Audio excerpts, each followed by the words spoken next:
What's going on, everybody? This is James Grandmaster Facts Boys, and you're here for another episode of the Facts Project. Today, very special guest, return guest, Jack Harris Jr. We're here to talk about Terminus Veil, issues 5 and 6. As you can see from this volume behind me, we've already had a conversation about issues 1 and 4. So if you do happen to go back to episodes that we've done in the past, we've talked about the first 4 issues in this volume right here. Thank you for being here, Jack. Oh, thank you, James, for having me, man. I love being here. Appreciate it, man. Not a problem. So when we get down to it, when we're talking about this story now, first and foremost, if you want to catch everybody up to speed, tell them exactly what Terminus Veil is. Yeah, so Terminus Veil is a action mystery book with some sci-fi elements. Basically, it's around this private security team called Guardians International, and they get caught in a big-time robbery where guys come down in helicopters, just start spraying at them, and they end up surviving it. And now they're trying to figure out what happened, why these guys were just so aggro for them. And so that's really what the book is about, is unraveling this kind of conspiracy they're caught in.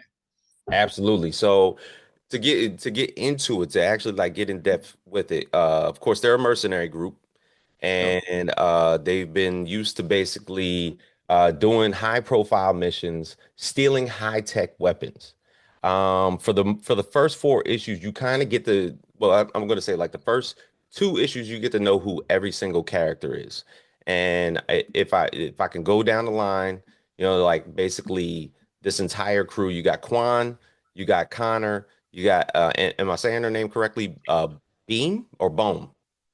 It would be Bomb and it'd be Sue. We usually say Sue. We usually say I know she's Sue yeah. in the comics, and Yito and Badia, right? So right. that whole entire crew, of course, has been they're mercenaries, pretty much mercenaries for hire, and they've been they like to consider themselves more on the defense side, but yeah, they definitely battle with defense contractors. Let's say that, and for the most part, you come to realize in this story that the descriptions of their missions have been the objectives of stealing high-tech weapons, or better yet, the confiscation of high-tech weapons. I've come to realize in reading this book over and over again, reading this particular volume, that the later you get into the book, by the time you get into issues 3 and 4, once you realize what the team does, it starts to build up a cloud of conflict, because who they've been working for, whether it's been like, some of the corporations that they work for, have more of a shadow over them than anything. You tend to learn a lot about a lot of doctors that are basically in this storyline. You get to learn more about the corporation of Dynamic Technologies in this particular story, and it's more so the reasoning why there's an attack at the end of issue 4. Now, I was in the dark at the end of issue 4 because I was trying to figure things out. Right. So this attack happens on the Guardians almost to the point where it's like, okay, they've done their job, but they're getting a little bit too close as far as the knowledge that of the missions that they've done, and now it's time to take them out of the missions. Yeah. So yeah. Why do you think that that's pretty much happening now? Well, so especially issue 5 is really starts to get more into this, but Chuan, you can say Quan, you can say Chuan. Mm-hmm. It really is. Who's the leader of the Guardians? Who's the leader of the Guardians? He's really been in contact with Dr. Clarence and Dynamic Technologies for a very long time. Mm-hmm. And so both of them are playing this game because part of that's the mystery of it, but both of them are playing this game of who's got tech and who's got this and that. Yep. And the rest of the Guardians are kind of oblivious to some of that. And they just think, hey, we get jobs, we do jobs. While he's kind of got these things that he knows about Dynamic. He knows that they're attacking them, right? Mm-hmm. So why does it play out this way? Well, as the book goes on, it'll get very more interesting around that. We'll find out a good bit of that. I don't want to give it all away though, I no, no, I hear you. man. Now, I've come to find out there's a lot of course, I guess if you want to call it that, an interesting dynamic between Quan and Yito. Yeah, More so being Yito is kind of like the ears to the ground, and Quan always being like uh the dude in the background that's always on the radio. yeah, So yeah, it's almost like there's a reason why Ito is second in command. There's a reason why he's usually the one that is overseeing the crew on those missions, to where he's basically getting his instructions from Quan. yes, yeah. Chuan is always moving around, and because he's the leader, he's also the owner creator of the group, right? Like he's the Hmm. true founder of it, of the Guardians International, and so he's you know he plays a bigger part in relationships and how they build the company and all that. While right, yeah, Ito's just hey, we need the job done, we got to go do it. But they also have very differing opinions on what they do. And you kind of see that in issue 2, where uh, when the FBI approaches uh, Yito with the idea of, hey, like, you want to go capture somebody for us? You want to go do this job for us? And Sean's like, hey, no, like, we're not mercenaries. We don't just go and do any job. Like, we protect, his thought process is we protect IP for companies. We're just, really essentially bodyguards or Defense people who contractor. protect, yeah, defense Yeah. contractors. Um, doesn't really have that same mentality. Like that's not his mentality. Is a job is a job. Hmm. And however you need to get it done is how you need to get it done. I think he has a lot of uh, pressure on him because his niece is a part of the group, Yeah. right? And so, the idea that I think there's a lot of there could be a consideration of, hey, we have jobs where it's more cupcakey work. You're just riding along and everything should go to plan versus people coming down in helicopters blasting at us like, we got to know who they are. Like, my niece is involved. Like, we got to go find these people. Right. And so that directly what kind of, that conversation that happens between Yito and the FBI directly plays a part in issue 5 with them going to Memphis to go catch a serial killer because Guido's like, hey, now I gotta go find out. FBI told me they'll give me more information on who's attacking us Right. if we go do this job. And so that's what issue 5 is all about. It's him kind of saying, hey, I don't care what Chuan said, I'm doing what I'm gonna do. And even outside of the attack, issue 3, Don gets set up for blackmail. Yeah, Now Don, of course, is he's a he defense contractor himself. Yes, right. he runs his own group. Correct. So he gets set up for blackmail, and I feel bad because basically issue 3 to issue 4, Don's just going through it. So Yes. so he gets set up for blackmail, and then by the end of issue 4, outside of the attack, he's getting arrested by the FBI.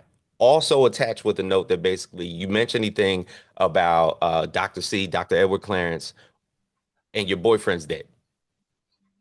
So what's the dynamic, of course, between Don and Dr. C Yeah. and So the FBI? Don, correct. So you get to find out that the FBI, and you'll see it's more in issue 5. The FBI is the FBI agent Javier Charles is very much in Dr. C's pocket, right? And I think And Dr. so C has a lot of people in his pocket. yeah, that's the kind of person he is. He has a ton of people in his pocket, Right. and so Don is again. Dr. C's really good at taking a group that's like a mercenary group and basically using them to go steal some tech that they're going to then adapt and dynamic and resell and rebrand, right? Hmm. And so Don is kind of one of those guys he's used before, but it hasn't been as direct as the attack was in issue 4, where issue 4 was kind of the first time where it's like, this is on American soil. We're attacking a group of people that I actually know. Like Don actually knows Chuan and his group. Yeah. They are familiar. So it's like, man, like I know these guys aren't just bad guys. You know what I mean? This idea that you're trying to sell me on that, doesn't make sense. And that's when the blackmail becomes a part of it, right? Which is like, all right, now you're catching wind.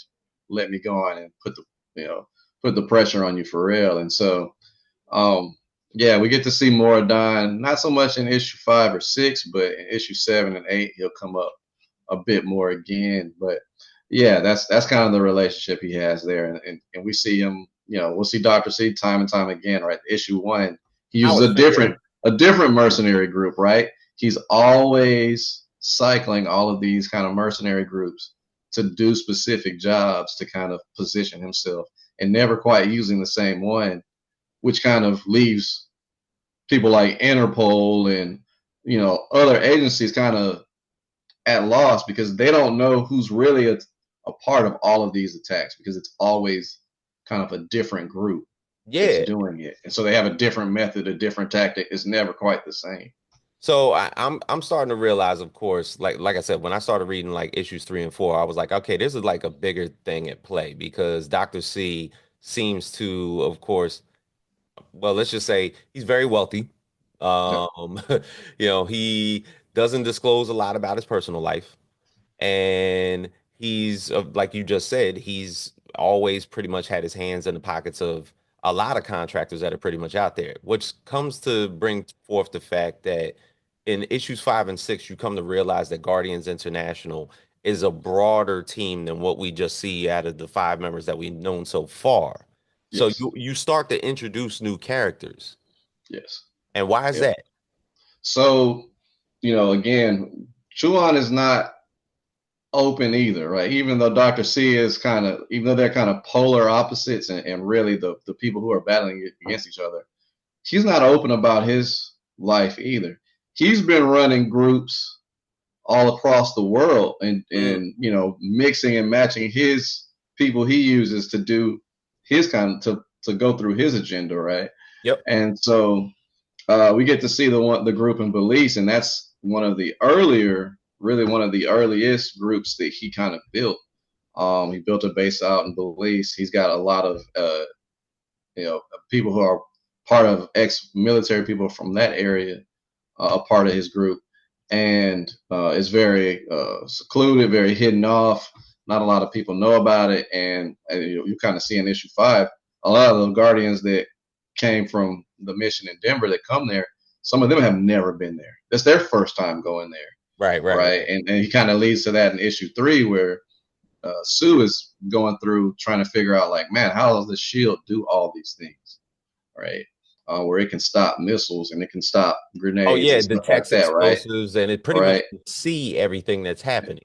right. And so she's like, hey, I knew it was a good shield. I didn't know it could do all of this. Like we should be dead based off what happened in issue 1.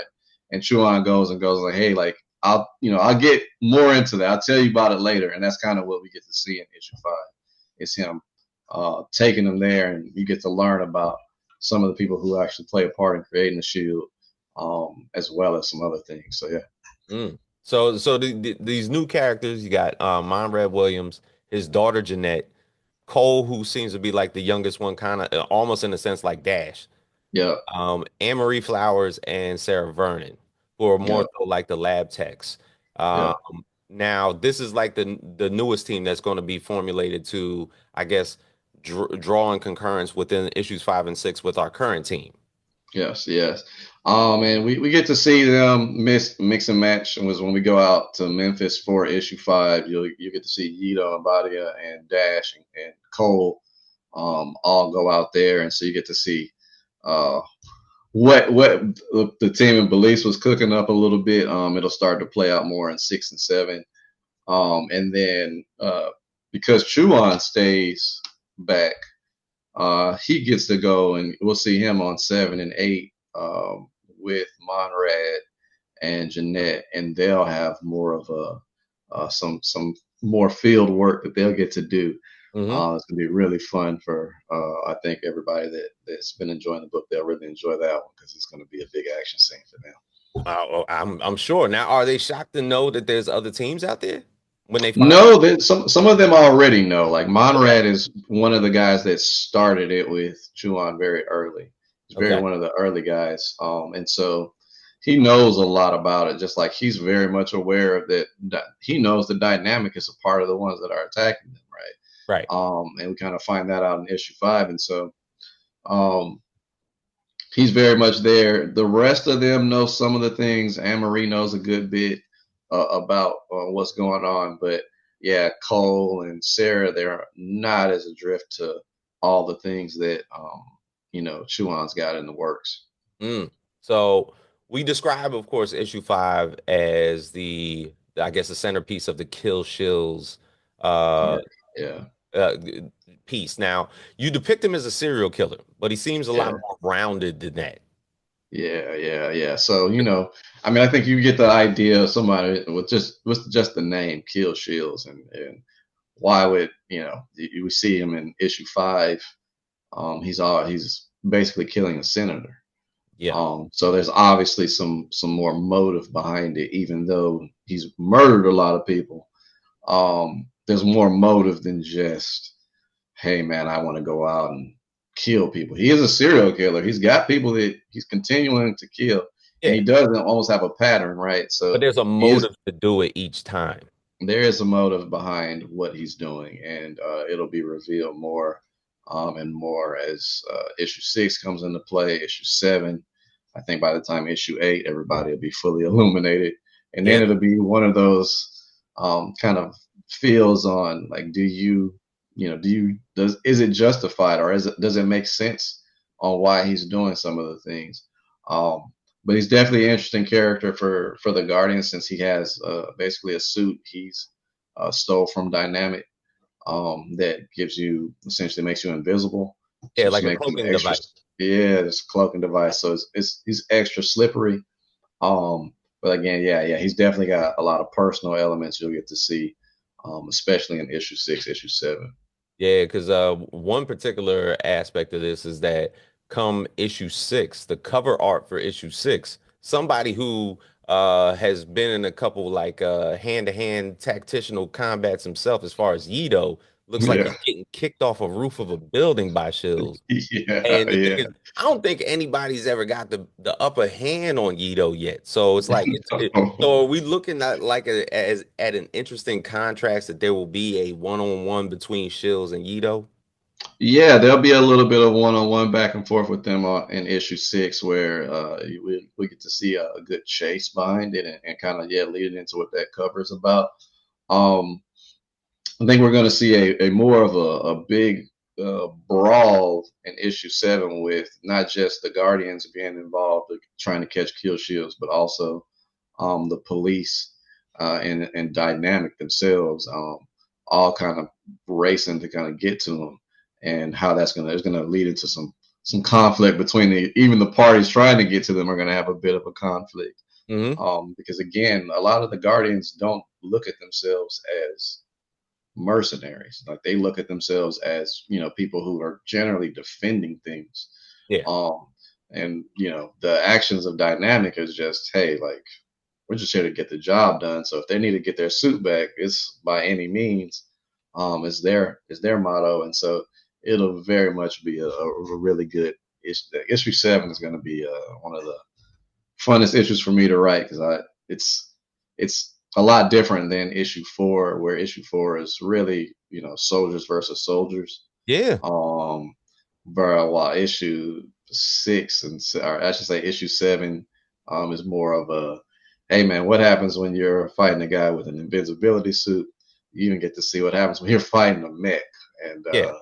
so it's a much different angle, but no, it should be pretty fun. So should we come to a sense that realizing that Dynamic might get their lick back coming episode 7? Yeah, Dynamic's gonna get a bit of a lick in. I don't know if they're gonna get their full lick back, but they're gonna get one in. They will have as the book goes on, and I kind of I think I told you before that I look at it as a 50 issue type of book, Hmm. a very long running epic. But I do have kind of generally three big parts to it.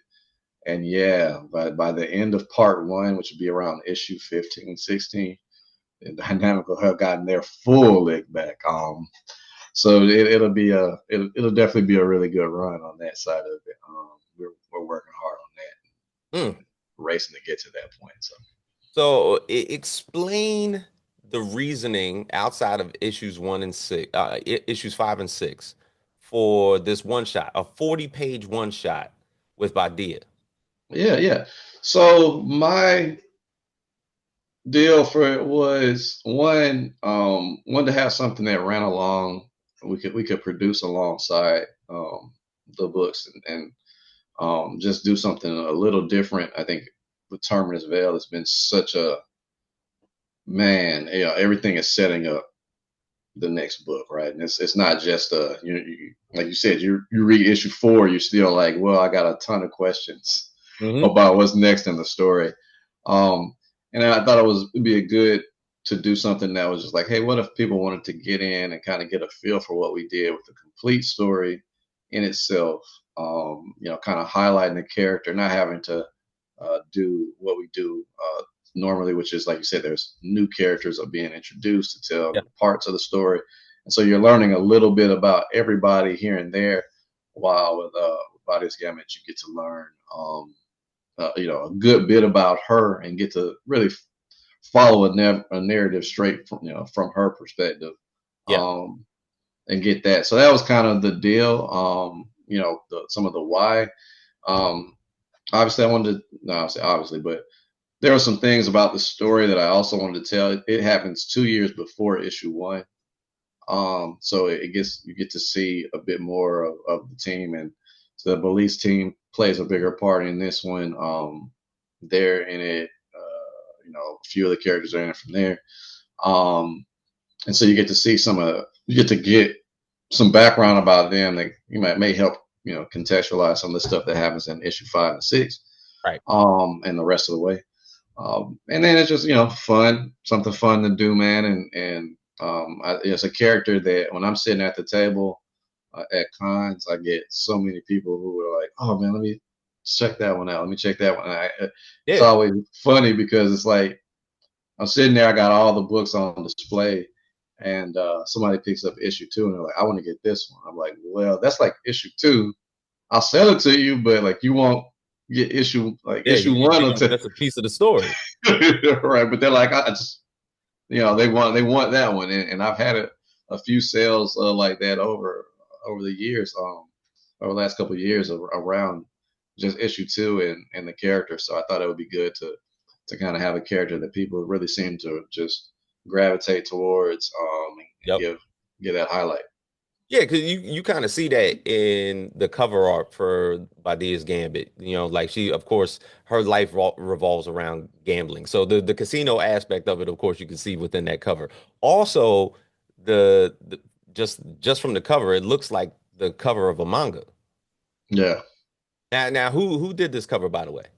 Uh, the cover was done by Frank Alpizar, and normally he does our layouts and colors he did the layouts and colors for issue 4, issue 5, and issue 6. I don't know if he did the layouts for issue 5. I think he just did the colors for issue 5, but he did the full cover for this one because he wanted to get more into line art. He had been telling me, and so he last year he did a variant cover for issue 1, Hmm. and it came out really well. And I was like, man, you're really good at. I knew he was a good artist. I follow him, but I just never. He's always doing color, so I never really had considered it. And then, I was trying to figure out an artist to work on it, and I talked to him about it, and he was like, yeah, man, I'd love to do a book. I just, he's really wanted to get into line art, and so are doing more line art, I should say. Right. And so, yeah, man, the cover came out really good. The book is coming out excellent. Like, he's got about 10 pages done now. And when I look at, obviously we got some of them sampled on the Kickstarter page, but even some of the newer stuff he sent me in the last couple of weeks, I'm like, man, you're crushing it. And so no, he's really good. Actually, we got a reward on our Kickstarter. If you want a commission from him, you can get one. So Oh, okay. yeah. That's what's happening. Now, of course, the creative team, you work with the Zong brothers. Uh, Yep. basically throughout like the first four issues. You actually got a cover from Giancarlo Bernal, who's of course did Keisha Demon Eater and Yeah, Crescent City Monsters. And we talked about that the last time you were on the program, like as far as like how you were able, because he's never jumped outside of that world doing horror and everything. So this cover behind me, this Giancarlo Bernal cover was just yeah, excellent. It yeah. was like the first time I seen like even a little bit more color than blood that he usually does on his horror issues Right. because of the shield. And note, the shield, of course, is one of the big proponents of the story. So Hmm. that because of the fact that that was highlighted on the cover, like it kind of lets you know exactly what it is. Now, the rest of the creative team, if you could. Yeah. Yeah, Delio Diaz is our main artist. He's the line artist for issue 5, issue 6. He was the line artist on issue 4. He did the cover to issue 3, cover to issue Mhm. 4 as far as the line art. And then Frank Alpizar, his counterpart. They're both tandem. They have their own company, Box Studios. And Frank's does, a lot of the colors. He's doing the full illustration of Badia's Gambit. And then we've got our editor, Kira Brown.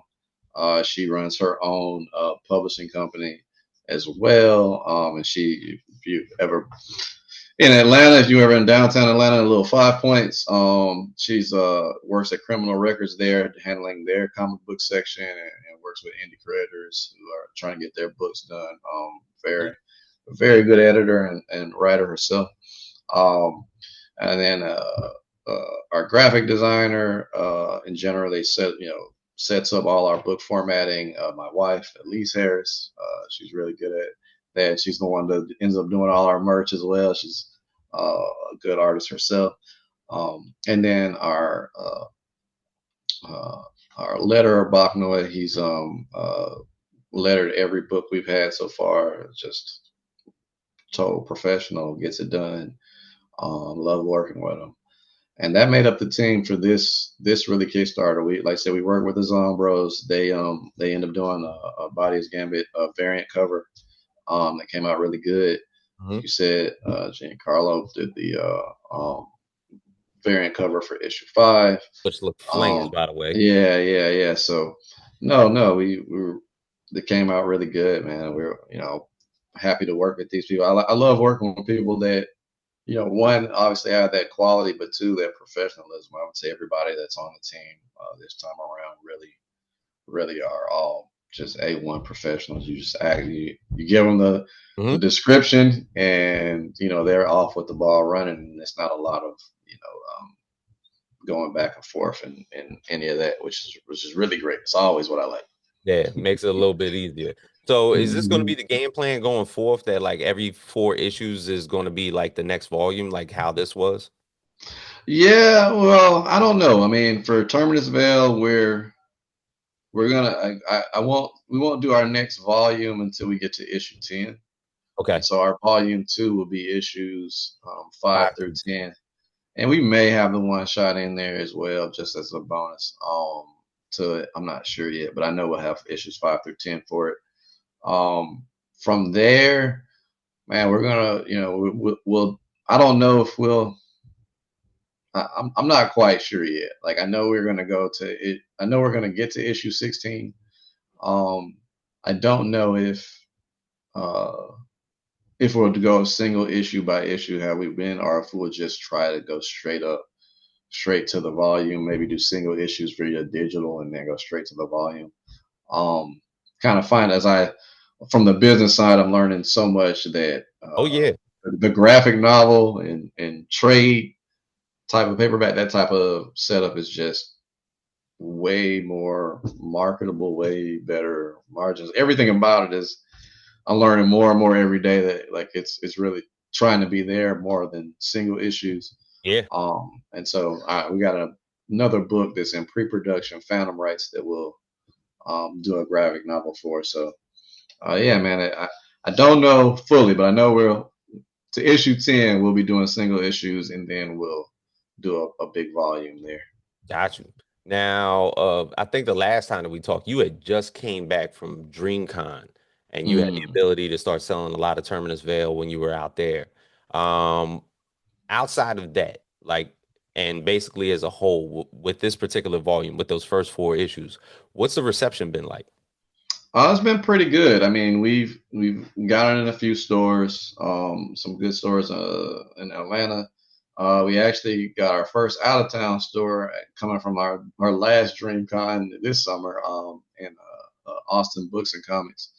Um, so the reception has been pretty good. We've been selling them in stores. We've obviously sell them online. We've been okay at, and I think that's part of that is just we got to get better at learning how to sell stuff online and the whole e-commerce side of the business. Hmm. But at cons, we do really well. Like we did really well at this DreamCon. We did really well at BlurCon this year. We did really well at AwesomeCon. Um, so we've been getting pretty good reception, and there have been people who have came back and talked to us later, or people just sending me message via email or DMs saying they like it. Yeah, You know, things you always do.